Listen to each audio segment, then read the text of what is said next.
right now, the head coach at Ole Miss.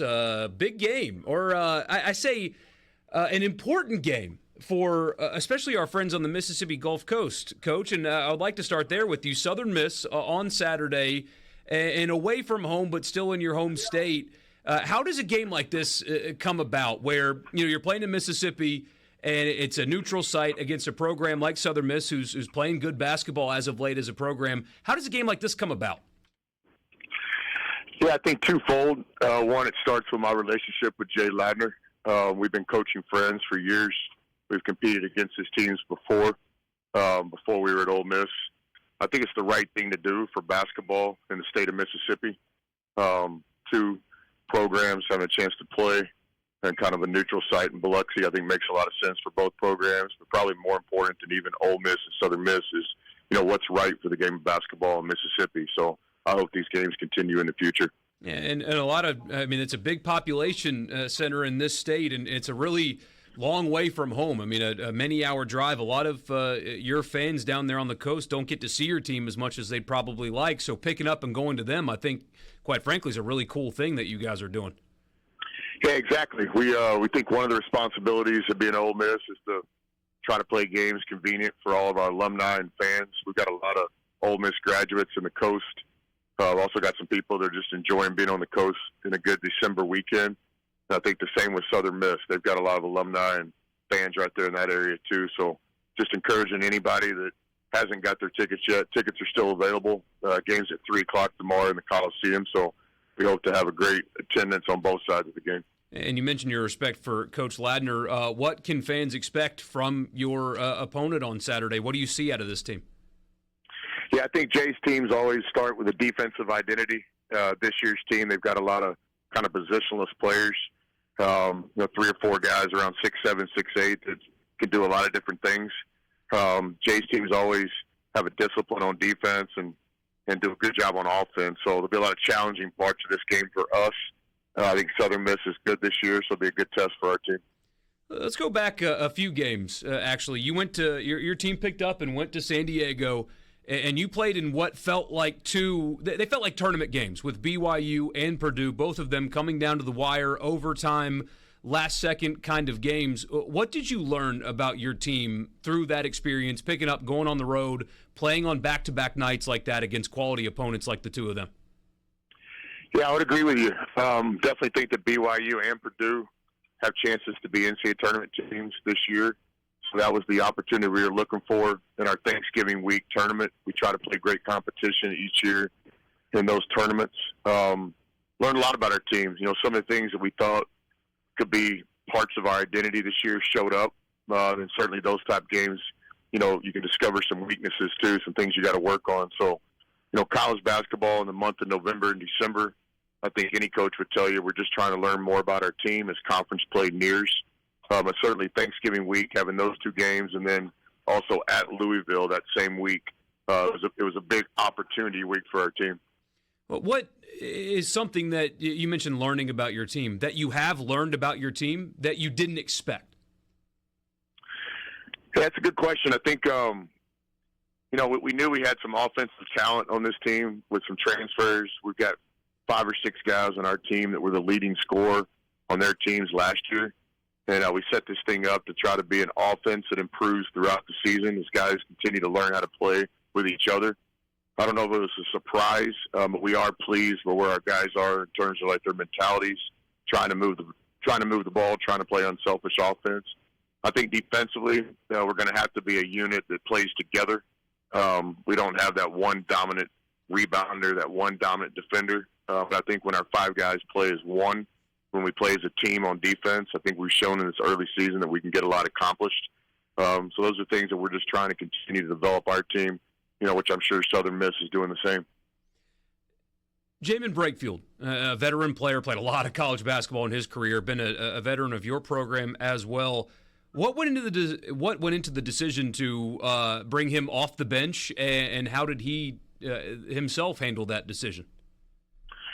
Yeah, it was kind of a cool personal story that hasn't gotten much attention yet. I think it will at some point.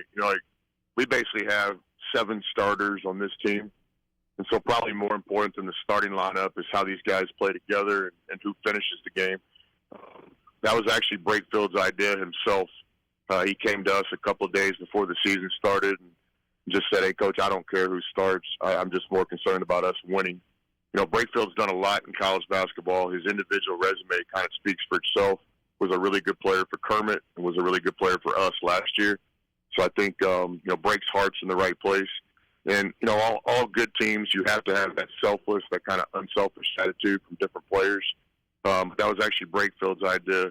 His desire to win. He's really secure in who he is. He's really secure in, his game. So I don't want to speak for Break, but, that act of unselfishness, it was a big thing around here. Break is a starter in my mind. He's a guy that will always be a heavy minute player for us. But his desire to come off the bench instead of start kind of shows you where his heart is.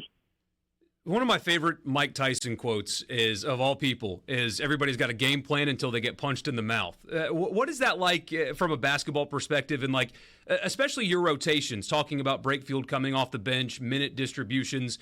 Is that something that you stick to throughout the entire course of a game, or like when you're playing a Purdue in what feels like a tournament game, do you just kind of adjust on the fly and change your rotations and who's playing based on who's playing well tonight as opposed to who you thought was going to be most effective against said opponent? Yeah, good question. I think a little bit of both. We obviously go into a game with some rotations in mind, some minutes in mind. Got to get our best players on the floor, get them opportunities. But probably equally important, there's the actual in-game coaching. What's working tonight, what lineups are working tonight in this game. So I think every game is a little bit of a chess match involved. It starts with your identity. It's always about us more than them. But certainly when you get into competition during that 40-minute game, you're trying to find things that will work for you. So this year it's kind of been a combination of both. We obviously have a rotation, just like most teams do, but we're willing to get off script a little bit in any given game if that's what it requires. Real quick, I know Matt Morrell's been dealing with some injury stuff. Do you have any kind of an update? Will he be available on Saturday for your team? Yeah, I think the best way to describe that right now is Matt is probable. There's nothing too concerning here in terms of his ability to have a great season, but he's just a little bit banged up right now. And so he's doing a great job in the training room, just basically trying to get healthy before SEC play. So he's kind of on a day-to-day basis. We'll kind of see how practice goes tomorrow. I don't have a clear answer whether he'll play Saturday or not. Sean Padula is a guy that has already seemingly won the hearts and minds of your fans, Coach. He's a guy that's done a little bit of everything for you at the guard spot. What can you say about how he is acclimated to your program being a first-year guy? Yeah, I think the best way to describe Sean is he's a competitor. His craft is very important to him. His team's important to him. The scoreboard at the end of the game is important to him. So that's what initially attracted us to us, is we knew what kind of competitor was a really good player in the ACC at Virginia Tech. Obviously, his game speaks for himself. He's one of the better guards in college basketball. But what we've been really pleased with in our short time in Oxford so far is just his willingness to try some things that he's never done before in his career. Whether that be trying to play with more of a point guard mentality, because everybody knows he can score, and he's really challenged himself on the defensive end too. And I would say the same things about Jalen Murray. Juju and Sean have taken a great approach in this early season. Our team has a lot of offensive weapons. What we need is point guard play. And both of those guys have sacrificed a little bit of their individual scoring, to try to get the ball to other people. So it's been a positive so far. And point distribution, from my vantage point, looks really good, Coach. 5 players for you averaging double figures this season. We talked back in the fall or early fall about managing scoring and keeping everybody happy. It seems like your team's doing a pretty good job of that.